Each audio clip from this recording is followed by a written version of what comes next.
আসসালামু আলাইকুম রহমতুল্লাহি ওবরাকাতুহ। দর্শক সবাইকে স্বাগত সাইফ পাওয়ারটেক রমজানের আলো অনুষ্ঠানে। পরিচয় করে দিচ্ছে আজকের আলোচকের সঙ্গে।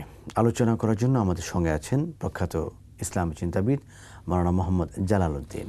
আসসালামু আলাইকুম রহমতুল্লাহি ওবরাকাতুহ। দর্শক, আমরা আজকে আলোচনা করব মহানুভবতার মাস, সহমর্মিতার মাস মাহে রমাদান।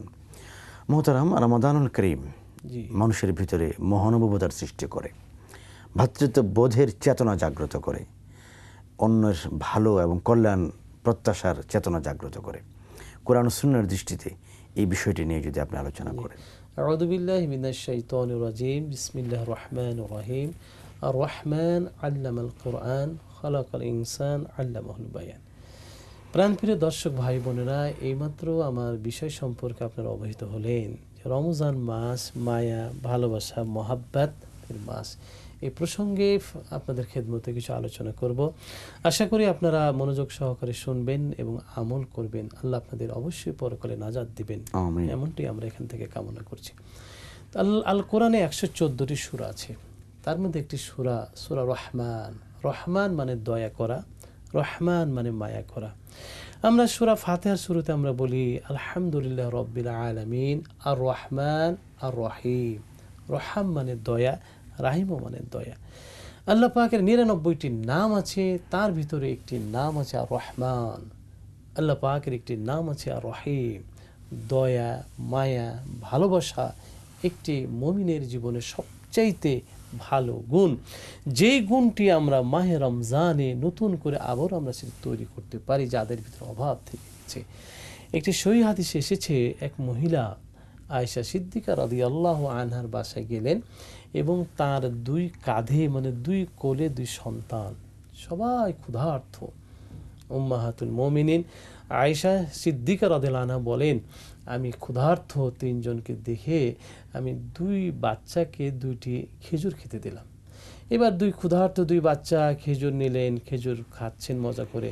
এবার আমার মায়া চলে আসলো, তার মা তো ক্ষুধার্ত। এবার করলাম কি, আমি তার মাকেও আরেকটি খেজুর দিলাম।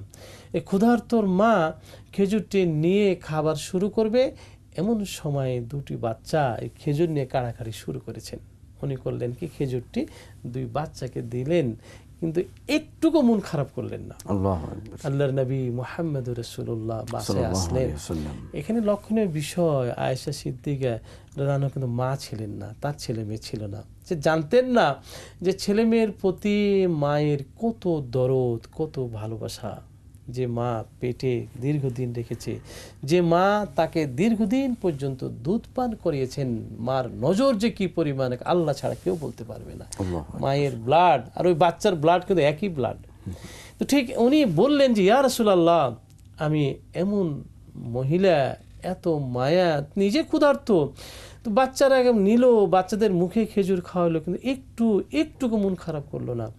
আল্লাহ রাসূল সাল্লাল্লাহু আলাইহি সাল্লাম বললেন, আয়েশা মহিলাটি জান্নাতি। বলছেন আয়েশা ওই মহিলাটি জান্নাতি, কারণ সে বাচ্চাদের যেভাবে মায়া করলো, ঠিক আল্লাহ পাক এভাবে তাকেও মায়া করবেন। আর আল্লাহ পাক যাকে মায়া করবেন সে কখনো জাহান্নামে যেতে পারে না। মায়া, দয়া খুব একটি গুরুত্বপূর্ণ বিষয়। অন্য একটি হাদিসে এসেছে, আব্দুর রহমান আল বাজালি তিনি ঘোড়া বিক্রি করতে গেছেন, বাজারে ঘোড়া বিক্রি করতে গেছেন। তার এক সাহাবী ঘোড়া কিনতে এসেছেন। আসার পরে জিজ্ঞেস করলেন যে তোমার ঘোড়ার দাম কত? তো উনি বললেন যে আমার ঘোড়ার দাম 6 দিরহাম, মনে করুন যে 600 টাকা। এবার যিনি ক্রেতা, যিনি ঘোড়া নেবেন, উনি বলতেছেন যে না ভাই, আমি তোমার ঘোড়া যদি আমি 600 টাকাতে নিই তোমার ঠকা হয়ে যাবে, এত ভালো ঘোড়া কম দামে বিক্রি করবা, তো তোমার ঘোড়ার দাম হলো 800 টাকা। ঠিক যখন টাকা দিতে যাবে চিন্তা করলো, মানুষ জমি বা প্রাণী খুব বিপদে না পড়লে বিক্রি করে না, আমি যদি 800 টাকাতে ঘোড়া নিই তাহলে ঠকা হয়ে যাবে। এবার তিনি চিন্তা করলেন, না ভাই তোমার ঘোড়ার দাম হলো 1000 টাকা। একটু পর ঘোড়া যখন সে আরোহণ করবে, ঘোড়ার প্রশিক্ষণ, ঘোড়ার সব কিছু দেখে মায়া হয়ে গেল যে না, 800 টাকাতে কিনলে সে ব্যক্তির কিন্তু ঠকা হয়ে যাবে। সে বলছে যে না ভাই তোমার ঘোড়ার দাম হলো 1200 টাকা। 1200 টাকা দিয়ে ঘোড়াটি নিলেন, নেওয়ার পরে তিনি চলে গেলেন। লক্ষণীয় বিষয়, উনি দাম চাইলেন কত? 600, এবং উনি কিনলেন কত? 1200। তাহলে তার প্রতি কত মায়া ছিল যিনি কিনবেন, আর যিনি বিক্রি করবেন তার ঘোড়ার দাম হলো 1200 টাকা, দাম চাইলেন তিনি 600 টাকা। তাহলে তারই কত মায়া ছিল। এই পরস্পরের মায়া, কোরআন বলছে একে যদি অন্যের প্রতি সহানুভূতিশীল হয়, তাহলে আরেকজনের পক্ষ থেকেও সেই পরিমাণ ভালোবাসা। আল্লাহ বলছে আমি তাদের প্রতি সহনশীল। আমরা ফিরে আসবো আপনার আলোচনায় ছোট্ট একটি বিরতির পরে। প্রিয় দর্শক, আপনারা দেখছেন সাইফ পাওয়ারটেক রমজানের আলো অনুষ্ঠানে। এ পর্যন্ত নিচ্ছে ছোট্ট একটি বিরতি, একটু পরে ফিরছি, আমাদের সঙ্গে থাকুন।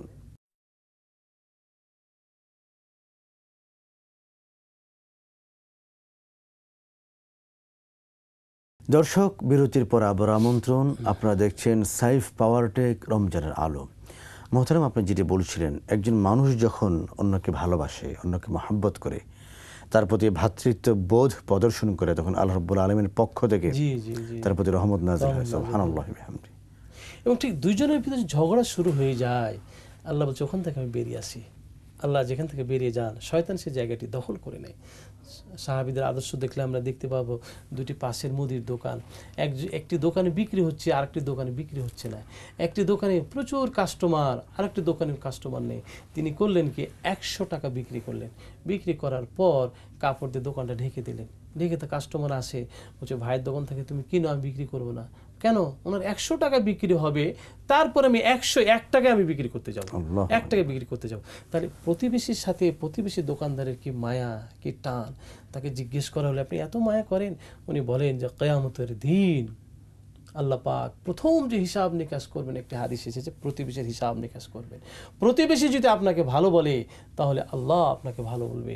প্রতিবেশী যদি আপনাকে ভালো খারাপ বলে, আল্লাহ আপনাকে খারাপ বলবে। হয়তো জান্নাত যাওয়া আপনার বন্ধ হয়ে যেতে পারে।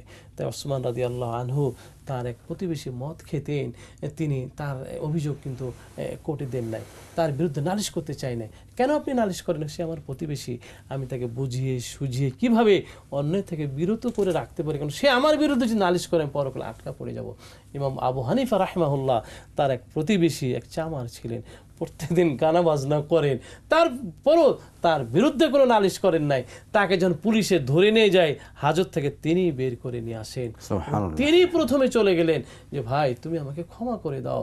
উনি বলেন, ইমাম সাহেব, আমি যখন চলে গেলাম জেলখানায়, আমার বাবাও যায় নাই, ভাইও যায় নাই, আত্মীয় স্বজন যায় নাই, আপনি আমার গেলেন, অথচ আপনিকে আমি অনেক অনেক কষ্ট দিয়েছি। তাহলে দেখেন, এই যে দয়া, এই যে মায়া, এই যে ভালোবাসা, আমরা মাহে রমজানে একটু আগে মাওয়াসিলাত, সম্পর্ক বৃদ্ধি করার মাস, দান খায়রাতের মাস, ইফতার করানোর মাস। অন্য একটা হাদিস এসেছে যে যারা অন্যকে পানি পান করাবে, আল্লাহ পাক হাউজে কাউসার থেকে তাকে পানি পান করাবে, যারা দুনিয়াতে তাকে খেতে দিবে। শাহরুল মুওয়াসাত, পরস্পর সম্পর্ক প্রীতির মাস।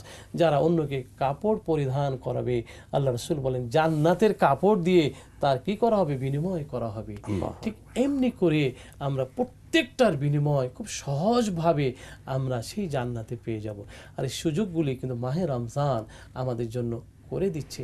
আমরা যদি ইচ্ছা করি যে প্রতিদিন কিছু না কিছু লোক ইফতার করাবো, প্রতিদিন কিছু না কিছু লোককে আমরা সাহারি খাওয়াবো, প্রতিদিন কিছু না কিছু লোককে আমরা কি করব? কাপড় পরিধান করাবো। এক সাহাবী এসে বলেন, ইয়া রাসূলুল্লাহ, আমার একটি মাত্র টাকা আছে, কাকে আমি দান করব? বলছে উম্মুকা, বলছে তোমার মাকে তুমি দান করো। তারপরে কাকে? বলছে তোমার বাবাকে তুমি দান করো। তারপরে কাকে? তোমার ছেলে মেয়েকে তুমি দান করো। তারপরে কাকে? তোমার বোনকে তুমি দান করো। তারপরে কাকে? বলছে তোমার খাদেমকে তুমি দান করো। তারপরে কাকে? স্ত্রীকে তুমি দান করো। কিছু যদি নাও পারো, এক লোকমা খাবার তোর স্ত্রীর মুখে যদি উঠে দিতে পারো, এটি তোমার জন্য সাদাকা। মানে ইসলাম এত চমৎকার করে বলেছে যে তুমি শুধু মনটা যদি এমন ভাবে তৈরি হয় যে না আমি অন্যের উপকার করব, অন্যের ত্রাণ আমি নিজেকে নিবেদন করব, তাহলে আল্লাহ রাব্বুল আলামিন তাকে সওয়াব দেওয়া শুরু করবেন। আপনাকে অনেক শুকরিয়া অত্যন্ত গুরুত্বপূর্ণ একটি বিষয় নিয়ে কথা বলার জন্য। প্রিয় দর্শক, এতক্ষণ পর্যন্ত আপনারা দেখলেন সাইফ পাওয়ারটেক রমজানের আলো। ইনশাআল্লাহ তাআলা আগামীকাল একই সময় আবারও দেখা হবে নতুন কোনো বিষয়ে, নতুন কোনো অতিথির সঙ্গে। সে পর্যন্ত আল্লাহ রাব্বুল আলামিন সবাইকে ভালো রাখুন। আসসালামু আলাইকুম ওয়া রাহমাতুল্লাহি ওয়া বারাকাতুহু।